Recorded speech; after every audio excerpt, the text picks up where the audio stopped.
Hey folks, if you follow the show or you've read the book, you've probably heard of Seneca Leaders, a unique one-day experience that helps people transform mindsets and shape new behaviors. I'm so proud to host and facilitate these sessions alongside my co-authors and colleagues, and I would really love for you to come and join us. Learn more about it by visiting senecaleaders.com.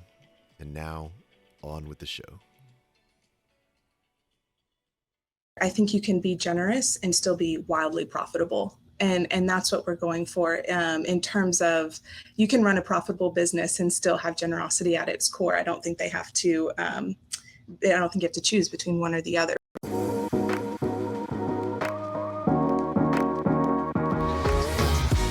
Hello and welcome to Love as a Business Strategy, a podcast that brings humanity to the workplace. We're here to talk about businesses, but we want to tackle topics that most business leaders might shy away from. We believe that humanity and love should be at the center of every successful business. I'm your host, Jeff Ma, and as always, I'm here to have conversations and hear stories from real people around real business and real life. And my guest today is Sarah Fontenot. And after starting her career as a CPA at PricewaterhouseCoopers, she is now a certified financial planner at Arcos and specializes in helping families thrive across generations. She's married to her husband, Ryan, and just recently welcomed her son, Abel, in September. Sarah, you're a first-time parent, so I know how crazy life can be for you right now. So I really appreciate you taking the time to join and talk today. Well, thanks for having me. We have a 6-month-old who's officially sleeping through the night. So Oh my I goodness. feel like a new woman. Congratulations. That's a milestone for sure. Yep. Glad to hear you're getting some rest. But for the audience's sake, I always like to start at a very personal level. Sure. And if you don't mind, I'd love to hear your story, your version of your story, if you will, that really leads up to what you're passionate about today. What brought you here? Yeah. Well, thanks again for having me, Jeff. And I love the name of the podcast, Love as a Business Strategy, because my passion point is really the transformation of families. And, we're in the wealth management circle. I work for Arcos global advisors, as you said. And so we have a lot of really close communication with the families that we serve across the spectrum, because your money touches all areas of your life. So this really goes back to childhood. Really, there's two, defining moments, if you will, that I think put me on a path to where I am today. The first was I grew up in the church as a believer, and I always heard about our church would send missionaries all over the world to go tell people about Jesus. And I remember thinking as like an 8 or 10-year-old, man, what about corporate America? Who's bringing the love of Jesus and their faith into the workplace? And what does that look like? To bring the gospel, if you will, to corporate America. And I don't know why, I was kind of young to be thinking that, but I just thought, I just thought it was strange that we were sending missionaries to China, Asia, and Africa and not sending people to America, because I thought America's dying. And again, I was pretty young to be thinking those things, but it's stuck with me. And then I think the other piece is I grew up playing team sports, loved team sports, and just this idea of being a part of a high capacity team where you're building something that's bigger than anybody else on the team. And you can't get there unless everybody is running their hardest, bringing their best, and collaborating. And that's what I really found when I made my way to Arcos Global Advisors. We started 6 years ago, was it now?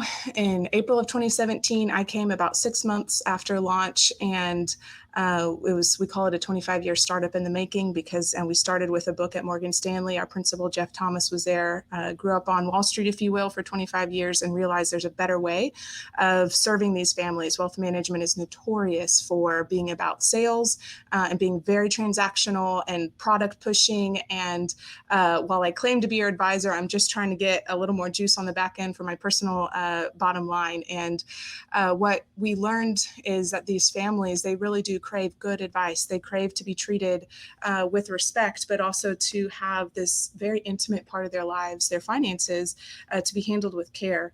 And what we found is the investments in the strategy they matter a lot. But if we can work with these families to talk about their family and the legacy that they're living, it brings not just a lot of value, but I think what should be standard practice for our industry. And so when we got started, that was really my role, was what are we going to offer on this family and legacy piece? How are we going to really serve families in a way that's scalable? Our vision is to be one of the top 10 on Wall Street, which is a very big, holy, audacious goal. We're a pinprick compared to the Goldman Sachs right now, but with a God-sized vision, you can have a lot of fun creating and a lot of room for growth. And so what does it look like to scale for these families? And then where do we end and other people begin? And how do we price it and make it profitable and yet move from the transactional space to the transformational space with these families?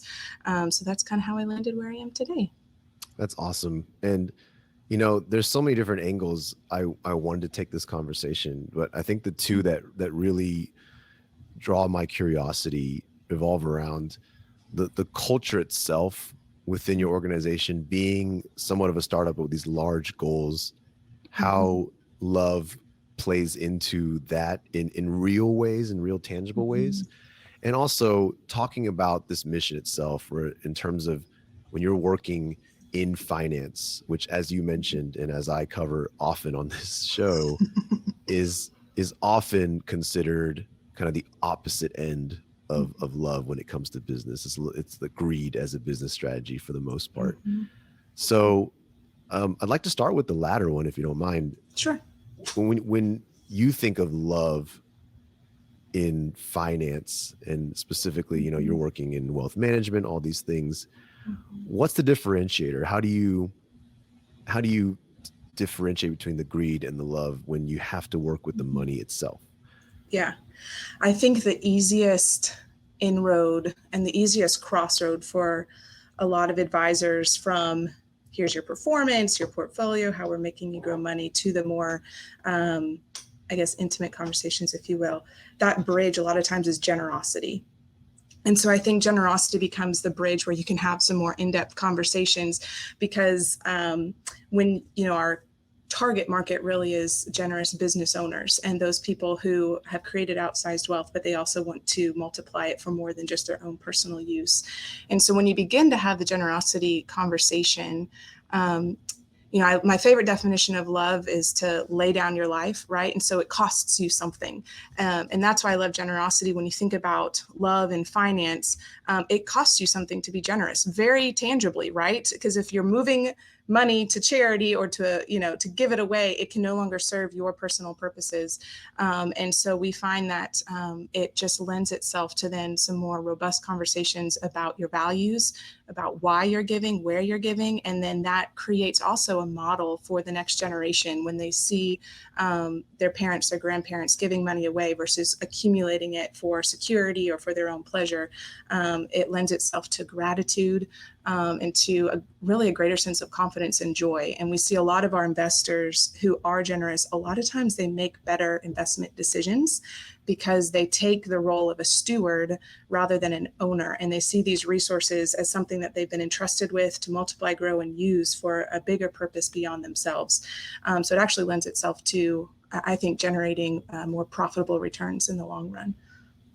So how does that conversation go? Like, if people come to you with all their wealth and all their money, and they kind of know where you're coming from, I guess, if they're coming to your door, is it helping them understand specifically how to be generous with their money? Is it more in the relationship building with them, or all of the above? Or walk me through that a little bit. Yeah. So we're really big on, we want to meet people where they're at, right? So some people come and they are already on fire. They have their own foundation. We have donor advised fund. They're already funneling money. They just want to, 5X that or be more intentional. And so the conversations with them are really one of two ways. One is, can we be smarter about the giving? And so I don't want to get too technical, but giving cash is what I think people are familiar with, but if you want to multiply your giving, you give stock, you give a piece of your company, you give these illiquid, you give a piece of your real estate before you sell it. So there's a lot of strategies on how to give smarter to multiply your giving dollars. And so that's sometimes a conversation. So on the technical side, if people are already prone to giving, then a lot of times it's giving them permission. There's a great book called Gospel Patrons, but it's giving people permission to take, I'm not going to try and use a gun analogy because I don't know my guns well enough. A sniper approach where they're giving with what they care most about versus just kind of scattering, going, well, everyone has asked me, I'll just give to anything and everything because I don't really, everything is important. But it's really having that values conversation. What matters most to that client? What were they put on the earth to do? And what are they passionate about? And then giving them permission to go all in with their giving there. So that's one end of the spectrum. On the other end, if they're really not open to generosity, they've never considered it before, a lot of times we just use the tax door. And so, hey, your favorite charity is going to become the IRS unless you want to put your money elsewhere. So if there's any causes that you care about, if there's any organizations that you want to support, let's go ahead and have a conversation about how you can do that with the assets you've been given and just convert some of those tax dollars to giving dollars, unless you want want the IRS to be the biggest charity on your book. That makes sense. Yep. So I guess shifting gears, I mean, most of our listeners aren't going to be sitting on piles of cash or ready to, give generously. Sure. So to kind of move this conversation into something that they can relate to, what about the functionality within Arcos? So let's talk a little bit about how the team is built or how behaviors are centered around how you work together to accomplish this mission, because this mission clearly is founded in some place of generosity and love, which I really, really love. How does that play out though? I find that a lot of times, again, with money in the picture and finance in the picture, the bottom line is often what we lead with. Do you find that to be a struggle or partly true, or how do you approach it? I think to be clear, I think you can be generous and still be wildly profitable. And that's what we're going for in terms of you can run a profitable business and still have generosity at its core. I don't think they have to, I don't think you have to choose between one or the other. But just to rewind a little bit, so our vision is to build and scale the ideal God-honoring wealth management company. But our mission is to help families thrive across generations by connecting their money with their purpose. And what we have found is the advisors that have joined us, the growth, the employees, the staff that we have, a lot of times, and this is true for me as well, the reason they come is because they resonate with the vision.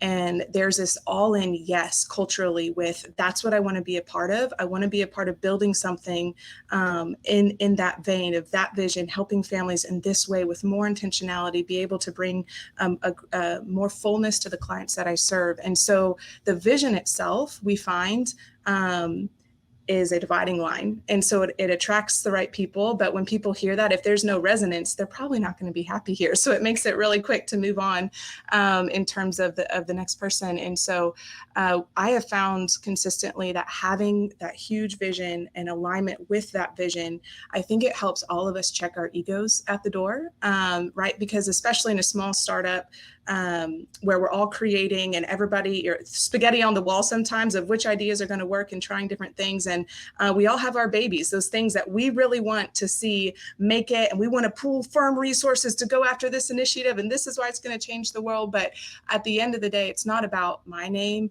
or even our principal's name. And it's not about what I want. It's what's best for moving the whole firm towards that vision that's bigger than any one of us. And so I think having that God-sized vision, that huge, holy, audacious goal, it encourages and empowers bringing our full strength, but then also aligning whenever a decision's been made. Well, now it's about helping the team win versus, pouting because I didn't get what I thought I wanted. So do you find that to be something that the mission itself drives naturally, or do you have to actively work within your team to actually maintain that momentum? The mission and the vision, because like I said, they're integral to why most people, their why for joining, at least part of that is the mission and the vision. And so it's very sticky. It's not just something we kind of throw up on the wall with, a bunch of letters on the wall. It's the reason that they joined. So it's very sticky. What we work towards, and I think the working out of that looks like building and maintaining trust, right? Effective communication. How does it look to have conflict and resolution? So those are kind of the nuts and bolts, if you will, of, okay, we're in this together. We're not quitting on each other. That keeps us sticky, but you still have to work it out, right? It's not all peaches and roses, because you still have to work with one another to have that effective team. Because if you're not, if people don't have permission to challenge, you just have a yes culture. But then if you have people who are challenging without yielding, well, now you just have a bunch of rogue employees who are trying to build their own thing within the greater firm. And so what does that challenge and effective challenge culture look like? And I think we've done a decent job of trying to encourage that, and keep that in alignment with, again, the long-term vision. Yeah, absolutely. And that's great. I think it's always paramount to center everyone around a mission and vision. It sounds like you Mm-hmm. have that box checked. And I think what I've seen in especially nonprofits, but really any mission or passion driven organization, is that everyone joins with for the right reasons. Everybody Mm-hmm. shares an outcome. A lot of times that outcome is to, serve externally, to accomplish some mission out in the world, do something good, do Mm-hmm. something great. And a lot of times as humans, I've seen that very purpose blind us to how we serve each other within the organization.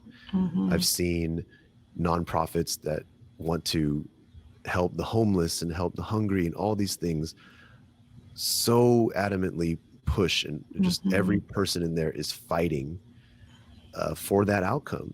But what ends up happening sometimes is they're fighting Mm-hmm. each other Yeah.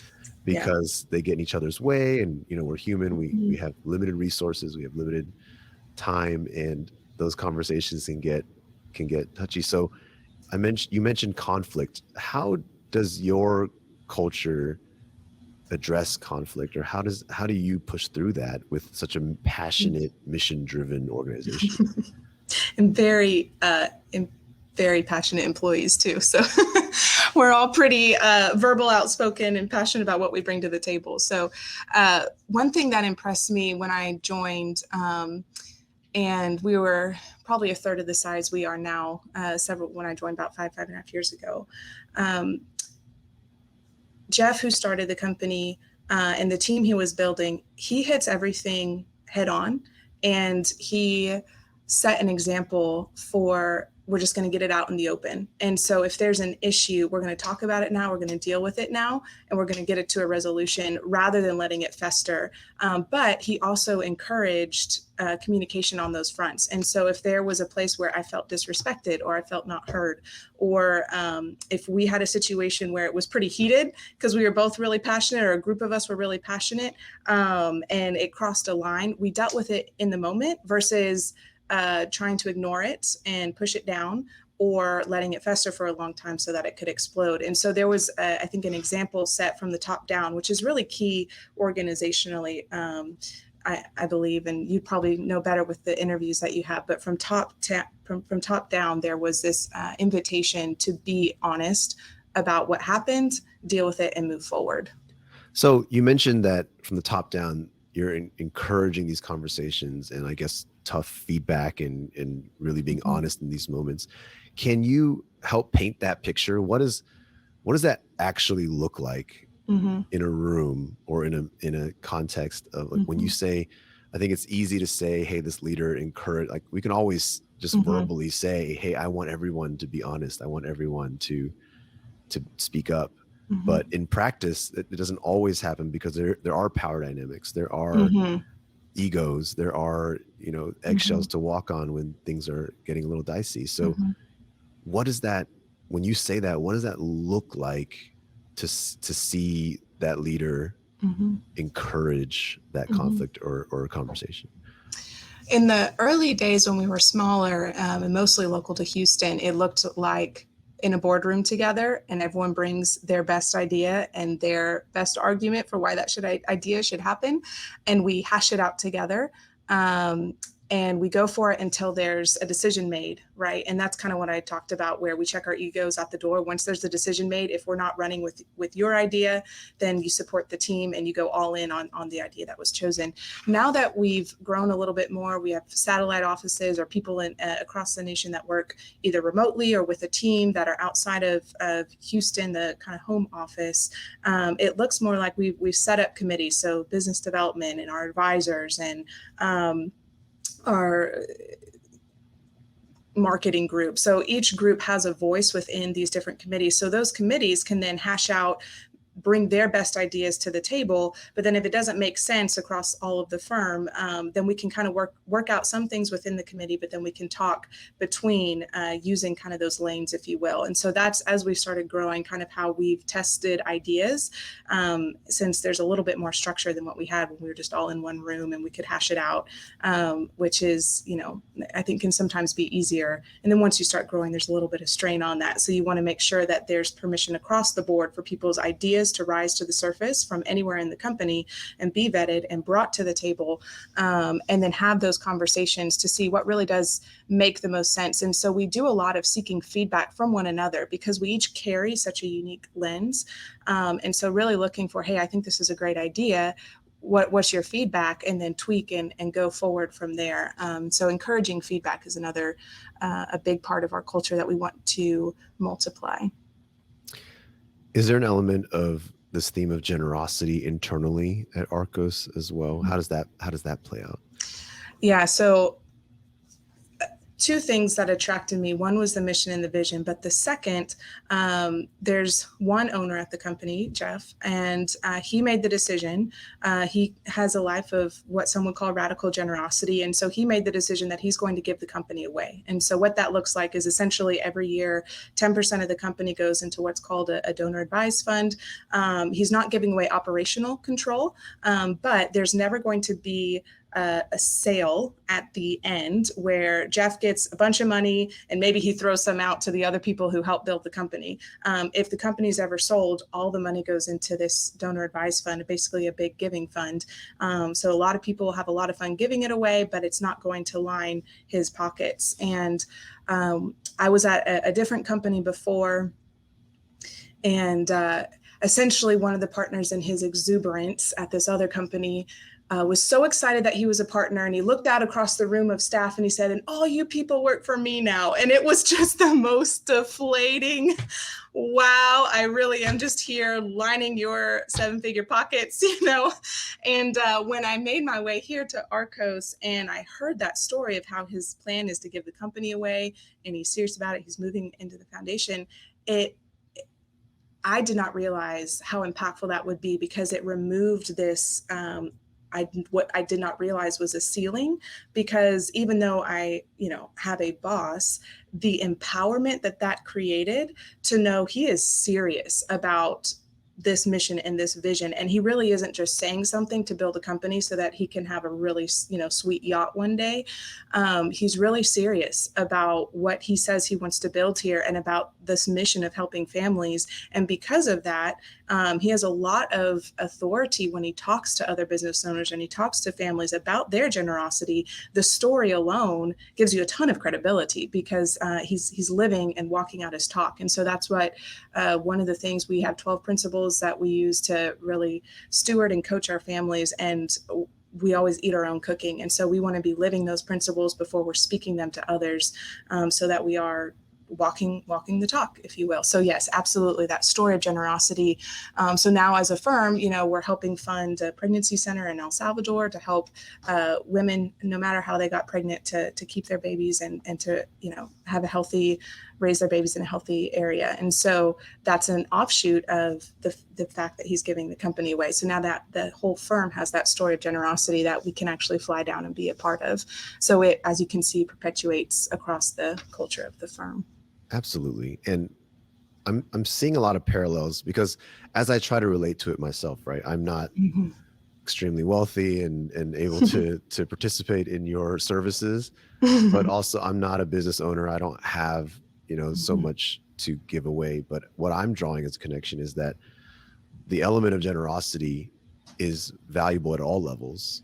Yeah. And I think everybody has a means to be generous, Mhm, and being generous within your means goes a very long way. As leaders, especially, we have the opportunity to give our time and our mhm, energy and our limited resources, how whatever they might look like, to not as a show, but as kind of living proof that we care and that we put mhm, our money where our mouth is. And I think there's mhm, something really powerful about following that type of leader, right? There's something, mhm, like you mentioned, empowering and freeing to know that this person's mission isn't to just get mhm, every last drop of work out of you and make mhm, every last dollar they can, but also mhm, they're aligned to something bigger than themselves, and mhm, that's really enlightening to mhm. follow, I think, Yeah. as a follower. Very inspiring. Some of the most joyful people I meet just across the spectrum with the families I serve in wealth management, they're not necessarily the wealthiest. A lot of times they're the most grateful. I see that a lot. And then the most generous. And a lot of times those go hand in hand. And the people who are giving their money away and they're using their words for gratitude, there's this confidence they have that despite what's going on, and there's a steadiness and there's a joy, and there's an outward focus to them, and it makes them incredibly attractive. They're my favorite clients to serve, Yeah. because you just want to be around them. They ooze joy, they ooze generosity and compassion, and it's very attractive qualities. Yeah, and it goes a long way for trust as well. Yes. I think when you come from that perspective and knowing that somebody's in that kind of state of generosity, you naturally give people more of the benefit of the doubt. I feel like as humans, we tend to fill in blanks in our stories with Mm-hmm. more negative assumptions about Mm-hmm. people, that they're doing it for their own self gain, that they're out to Mm-hmm. get you, and things like that, which we Mm-hmm. all feel at times. And I think that generosity goes a long ways. Again, applying it to leadership in general Mm-hmm. feels like it's a really important element, and genuine generosity, right? Mm-hmm. Not the showmanship of generosity, but Mm-hmm. genuinely finding something you care about Mm-hmm. and being generous towards it. Mm-hmm. Feels like it makes trust a lot easier as well. Mm-hmm. And it lends itself to an empowerment culture, because when you discover giving away money, giving away power, I think is you have a grid and a rail for doing that. And so that's something I found being here.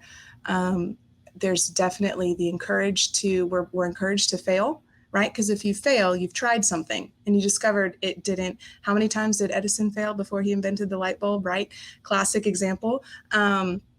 And so failure is encouraged, but then also we're encouraged in this business. An advisor is taught you get your 100 clients and you never give them away, because that's you're living off of those clients and what they're paying you for your services, and you never give them away.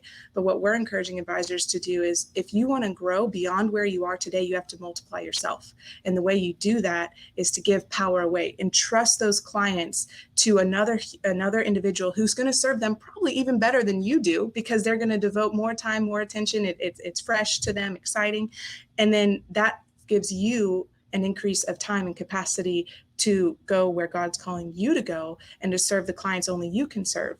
But the only way to do that is to trust, to your point, Jeff, to trust and to give up some of that power, and to see what happens when you're willing to put someone else in the driver's seat and to take that risk. And all of this generosity, giving power away, giving money away, it requires risk, and the element of being willing to have faith in someone or something other than yourself. And that is, of course, easy to preach about and a lot harder to do when push comes to shove, because sometimes we like to think that we know best and we know how to do it best, and Jerry does it differently than me, and so how could I trust Jerry to do it? But maybe Jerry's going to do it even better than you could have ever dreamed if you would give him a shot. And so you want to obviously attract trustworthy people, but taking that risk, I think, will be richly rewarded, especially for the leaders and the business owners. Taking that risk could just be the difference between where you are and that growth goal that you have. Because if you're stretched to your limit, right, then something has to give. And sometimes that element of trust allows you to increase your capacity in ways that you didn't even realize. And once you get started, I think you'll find it's a little bit addicting. Well said. And I think this is such an awesome conversation to add to the overall conversation we have here at Love as a Business Strategy. We don't, I guess, use the word generosity often in our learnings, and I think it's such an amazing and simple but important component that can really complement all the other mindsets and behaviors that we're constantly seeking. And this element of generosity that you've shared today is really eye-opening. I think there's something for everybody to go back and think about where their kind of passion lies outside themselves and where they can be more generous for those around them in their missions, so that it just makes everything a lot easier, as we've talked about. Mhm.